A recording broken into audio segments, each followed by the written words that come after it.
നമസ്കാരം, ഞാൻ doctor Juhi Das, homoeopathic physician, Q&B health centre.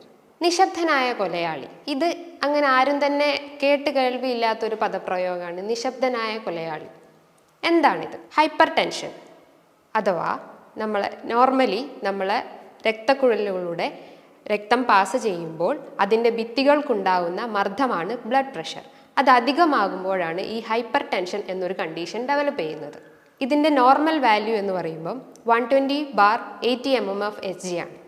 ഇതിനെക്കാട്ടും കൂടുതലാകുമ്പോൾ, അതായത് ഒരു 140 മുതൽ 90 mmHg ആകുമ്പോഴാണ് ഈ ഹൈപ്പർ ടെൻഷൻ എന്നൊരു കണ്ടീഷൻ ഡെവലപ്പ് ചെയ്യുന്നത്. എന്താണ് ഇതിൻ്റെ പ്രധാന ലക്ഷണങ്ങൾ എന്ന് നോക്കാം. നമുക്ക് ഇടയ്ക്കിടെ തലവേദന വരും. അതായത് തലേൻ്റെ 2 സൈഡുകളിലായിട്ട് ഭയങ്കര ഇടയ്ക്കിടയ്ക്കുള്ള തലവേദന, ഇടയ്ക്കിടയ്ക്ക് തല കറങ്ങുന്ന പോലെ, അല്ലെങ്കിൽ കണ്ണിലൊരു ഇരുട്ട് കയറുന്ന പോലത്തെ ഒരു അവസ്ഥ വരും. അല്ലെങ്കിൽ നമുക്ക് ശ്വാസം എടുക്കാനുള്ള ബുദ്ധിമുട്ടുണ്ടാവും. അല്ലെങ്കിൽ ഒരു ചെസ്റ്റിന് ഒരു ഡിസ്കംഫർട്ട്, അല്ലെങ്കിൽ ഒരു ചെസ്റ്റ് പെയിൻ പോലത്തെ ഒരു ഫീൽ വരും. അതും അല്ലെങ്കിൽ ഈ മൂക്കിലൂടെ രക്തം ഒഴുകുന്ന ഒരവസ്ഥയും വരാം. ഇതൊക്കെയാണ് ഇതിൻ്റെ പ്രധാനമായിട്ടുള്ള ലക്ഷണങ്ങൾ.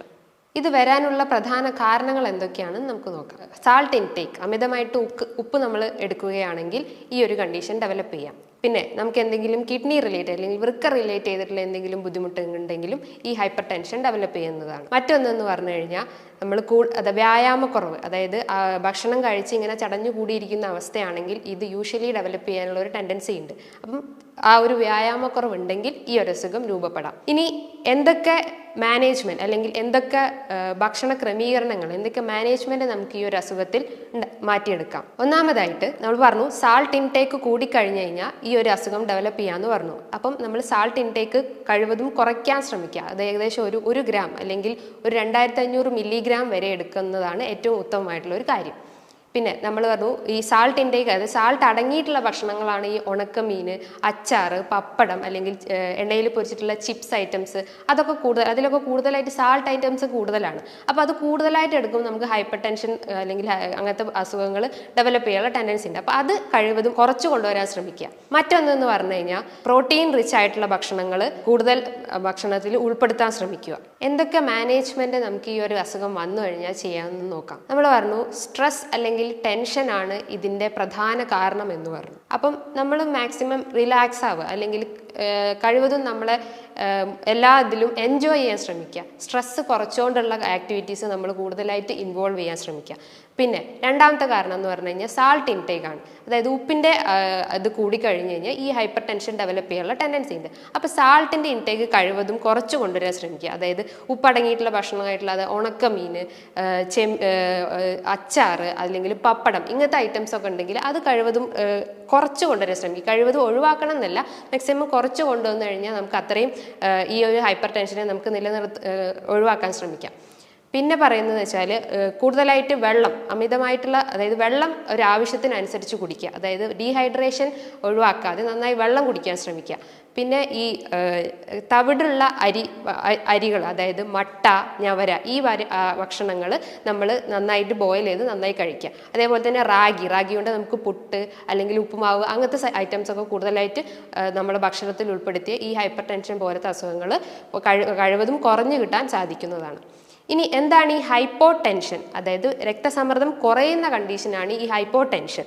രക്തക്കുഴലിലേക്ക് രക്തം എത്തുമ്പോൾ അതിൽ അധിക പ്രഷർ ഇല്ലാത്തൊരു കണ്ടീഷനാണ് ഈ ഹൈപ്പോ ടെൻഷൻ എന്ന് പറയുന്നത്. ഇതിൻ്റെ പ്രധാന ലക്ഷണം എന്ന് പറഞ്ഞു കഴിഞ്ഞാൽ തലയുടെ പുറകിലായിട്ടൊരു പെരുപ്പ് രൂപമുണ്ട്, അതായത് തരിപ്പ് പോലെ ഫീൽ ചെയ്യുക, അല്ലെങ്കിൽ കണ്ണിലിങ്ങനെ ഇരുട്ട് കയറുന്ന ഒരു അവസ്ഥ, അല്ലെങ്കിൽ ഇടയ്ക്കിടയ്ക്ക് തലവേദന വരിക, അല്ലെങ്കിൽ കൈകാലുകളിലൊക്കെ ഒരു മരവിപ്പ്, അല്ലെങ്കിൽ ഒരു വേർക്കുന്ന ഒരു ഫീല് വരിക. ഇതൊക്കെയാണ് ഇതിൻ്റെ പ്രധാനമായിട്ടുള്ള ലക്ഷണങ്ങൾ.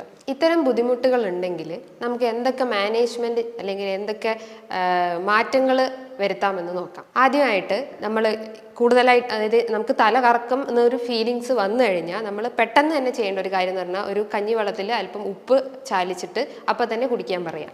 പിന്നെ ഈ ഇപ്പോൾ ബ്ലഡ് പ്രഷർ കുറയുന്നതിൻ്റെ പല കാരണങ്ങളും ഉണ്ട്. അതായത് രക്തം കുറഞ്ഞു കഴിഞ്ഞാൽ അല്ലെങ്കിൽ വാട്ടർ ഡീഹൈഡ്രേറ്റ് കഴിഞ്ഞാൽ ബ്ലഡ് പ്രഷർ കുറയും. അപ്പം രക്തം കുറവാണെങ്കിൽ അപ്പം തന്നെ ഒരു എമർജൻസി ആയിട്ട് ബ്ലഡ് ട്രാൻസ്ഫ്യൂഷൻ ചെയ്യുക. അല്ലെങ്കിൽ ഡീഹൈഡ്രേഷൻ ആണെങ്കിൽ നന്നായി വെള്ളം അപ്പോൾ കുടിക്കാൻ ശ്രമിക്കുക. ഇനിയിപ്പം ഇൻ കേസ് അങ്ങനെ പറ്റിയില്ലെങ്കിൽ നമ്മൾ പിന്നെയും എന്തെങ്കിലും സാൾട്ട് അടങ്ങിയിട്ടുള്ള ഭക്ഷണങ്ങൾ പിന്നെയും ഇൻക്ലൂഡ് ചെയ്യാൻ ശ്രമിക്കുക. പിന്നെ പറയുന്നത് എന്താ വെച്ചാൽ, ഇപ്പം നമ്മൾ ഒരു സ്ഥലത്ത് ഇരുന്നിട്ട് പെട്ടെന്ന് എഴുന്നേൽക്കുമ്പം നമുക്കൊരു തല കറങ്ങുന്ന പോലത്തെ ഒരു ഫീല് വരും. അപ്പം നമ്മൾ എന്ത് ചെയ്യുക, ഒരു ടൈം പീരീഡ് കൊടുക്കുക. ഇരുന്ന് സാവധാനം എഴുന്നേറ്റ് നമ്മൾ സ്റ്റേബിളായി എന്ന് ഫീൽ ചെയ്യുമ്പം മാത്രം നമ്മൾക്കൊരു മൂവ്മെൻറ്റ് കൊടുക്കുക. പിന്നെ നമ്മൾ പറയണു ഒരു ഇതാണ് നമ്മളെ കാഫ് മസിൽസ്. ആ കാഫ് മസിൽ എന്ന് പറഞ്ഞാൽ ഒരു സെക്കൻഡ് ഹാർട്ട് എന്ന് പറയുന്നു. അപ്പം നമുക്ക് എന്തെങ്കിലും BP കുറയുന്ന അങ്ങനെ എന്തെങ്കിലും ബുദ്ധിമുട്ടുണ്ടെങ്കിൽ ഈ കാഫ് മസിൽസ്, ഇതിപ്പോൾ കാലാണെങ്കിൽ കാലിൻ്റെ ഈ ഒരു ഏരിയ ജസ്റ്റ് ഇങ്ങനെ മൂവ്മെൻറ്റ്സ് കൊടുക്കുക. അപ്പോൾ ഈ കാഫ് മസിൽസിലേക്ക് കൂടുതൽ ബ്ലഡ് ഫ്ലോ നടക്കുകയും നമ്മളെ ബ്രെയിനിലേക്ക് കൂടുതൽ ബ്ലഡ് ഫ്ലോ ഉണ്ടാവുകയും അങ്ങനെ ഹൈപ്പോ ടെൻഷൻ എന്ന് പറഞ്ഞ ആ ഒരു കണ്ടീഷൻ നമുക്ക് അതിലൂടെ ചെറിയൊരു മാറ്റിയെടുക്കാൻ പറ്റുന്നതാണ്. ഇത്രയും അധികം ബുദ്ധിമുട്ടുകൾ നിങ്ങൾക്ക് ഉണ്ടെങ്കിൽ നിങ്ങൾ എത്രയും പെട്ടെന്ന് തന്നെ നല്ലൊരു ഡോക്ടറെ കണ്ട് കൺസൾട്ട് ചെയ്യാവുന്നതാണ്. ഇനിയിപ്പം ഇൻ കേസ് നമുക്ക് ഈ ഒരു മാനേജ്മെൻറ്റിലൊന്നും നിങ്ങൾക്കൊന്നും റെഡി ആയിട്ടില്ലെങ്കിൽ നമ്മൾ കഴിവതും നമ്മളേതായ രീതിയിലുള്ള മാറ്റങ്ങൾ നമ്മുടെ ലൈഫിൽ എടുത്തു കഴിഞ്ഞാൽ ഈ ഒരു അസുഖത്തിന് നമുക്ക് പൂർണ്ണമായി മാറ്റിയെടുക്കാം. നമുക്ക് കൂടുതൽ ടെൻഷൻ അല്ലെങ്കിൽ കൂടുതൽ സ്ട്രെസ് ഉണ്ടെങ്കിൽ അത് മെഡിറ്റേഷൻ അല്ലെങ്കിൽ യോഗ അല്ലെങ്കിൽ എക്സസൈസ് പോലത്തെ ഇത് ചെയ്തു കഴിഞ്ഞാൽ നമുക്ക് ഈ ഒരു അസുഖത്തെ പൂർണ്ണമായിട്ടും മാറ്റിയെടുക്കാവുന്നതാണ്. ഇത്തരം അസുഖങ്ങൾ ഇന്ന് ഭൂരിഭാഗം ആളുകളിലുണ്ട്. പക്ഷേ അത് കൃത്യമായ രീതിയിലുള്ള ഒരു മെഡിക്കേഷൻ ഇല്ലാത്തത് കൊണ്ടാണ് അത് ഇത്രയും രോഗികൾ വർദ്ധിച്ചു വരുന്നത്. ഈ ഒരു രക്തസമ്മർദ്ദം കൂടിയാലും കുറഞ്ഞാലും നമ്മളെ ശരീരത്തിൽ പല ബുദ്ധിമുട്ടുകളും ഉണ്ടാക്കുന്നതാണ്. അപ്പം അത് കുറയ്ക്കണമെങ്കിൽ നമ്മൾ എന്തെങ്കിലും ചെറിയ ചെറിയ എക്സസൈസ് അല്ലെങ്കിൽ മെഡിറ്റേഷൻ അല്ലെങ്കിൽ യോഗ പോലത്തെ എന്തെങ്കിലും വർക്കൗട്ട് ചെയ്ത് കഴിഞ്ഞാൽ നമുക്ക് കഴിവതും ഇത് കുറച്ച് കൊണ്ടുവരാൻ ശ്രമിക്കും. ഇനി ഇങ്ങനെയൊക്കെ ചെയ്തിട്ട് നമുക്കൊരു മാറ്റവും ഫീൽ ചെയ്യുന്നില്ലെങ്കിൽ നമ്മൾ എത്രയും പെട്ടെന്ന് തന്നെ ഒരു ഡോക്ടറുമായിട്ട് ബന്ധപ്പെട്ട് അവർ പറയുന്ന മെഡിസിൻസ് നമ്മൾ എടുക്കേണ്ടതാണ്. ഇതുമായി ബന്ധപ്പെട്ട് നിങ്ങൾക്ക് എന്തെങ്കിലും സംശയങ്ങളോ അല്ലെങ്കിൽ എന്തെങ്കിലും ഇതുണ്ടെങ്കിൽ നമുക്ക് താഴെ കാണുന്ന നമ്പറിൽ നിങ്ങൾക്ക് കോൺടാക്ട് ചെയ്യാവുന്നതാണ്. വീണ്ടും നല്ലൊരു വീഡിയോ ആയിട്ട് ഞാൻ എത്തുന്നതാണ്.